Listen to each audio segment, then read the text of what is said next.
En Île-de-France, comme dans beaucoup d'autres grandes agglomérations, nous avons une nécessité, l'amélioration de la qualité de l'air. Le seul carburant qui soit possible et qui puisse répondre à ces objectifs, c'est le GNV, et encore mieux le bio-GNV. Et quand je dis que c'est le seul possible, c'est que même si pour des véhicules plus petits, d'autres sources d'énergie peuvent exister, comme l'électricité, pour les poids lourds, on n'a vraiment que le GNV qui soit une solution fiable et mature.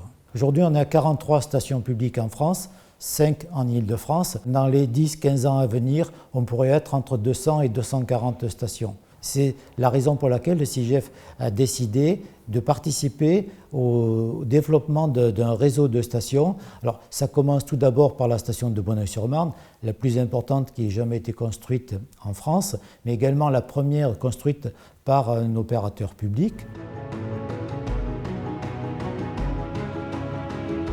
Une des missions principales de GRDF, c'est d'accompagner les élus dans leurs projets et aussi de les conseiller sur le mix énergétique de leur territoire. Avec la ville de Paris, avec le CIGEF, avec le groupe La Poste et avec le Conseil régional comme sponsor, nous avons signé un partenariat visant à mettre en place un écosystème du GNV en Île-de-France.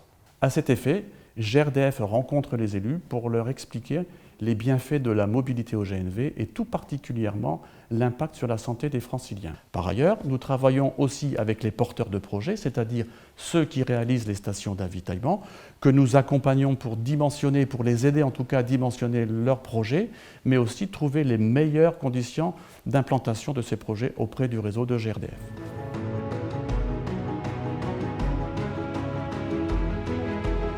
Nous n'avons que trop peu de stations d'avitaillement. Ainsi, GRDF a pris l'initiative de réaliser un schéma directeur de stations d'avitaillement en Île-de-France et qui prévoit à l'horizon 2025 plus de 100 stations que le réseau de GRDF, très capillaire et qui a des réserves énormes, pourra bien sûr accepter naturellement. Alors Endesa, on est le leader historique de l'électricité en Espagne et on fait partie du groupe Enel, présent dans 32 pays à travers le monde, donc tous les continents. Dans l'électricité, le gaz, bien évidemment les renouvelables, les services énergétiques. Alors plus concrètement, en France, notre chiffre d'affaires est de 500 millions d'euros et on fournit près de 2000 sites.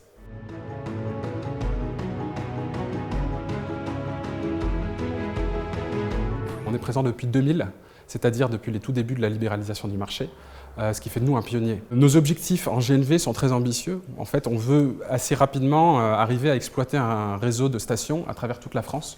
Et voilà, on a bon espoir que le gaz devienne l'énergie de la transition énergétique.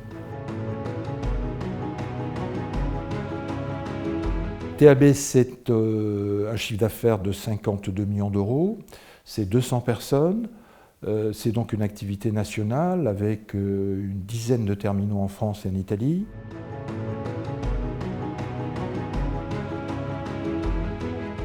Grâce au biogaz compressé, nous allons avoir une chaîne de transport porte à porte complètement propre avec et les avantages de la route et les avantages du rail. En plus de ça, la demande du marché est forte et tous nos grands chargeurs, grands distributeurs, grands industriels sont très intéressés. Je pense que le réseau est en train de se développer fortement et qu'on va enfin assister à l'utilisation beaucoup plus massive de ce carburant qui a énormément de qualité, comme je l'ai dit.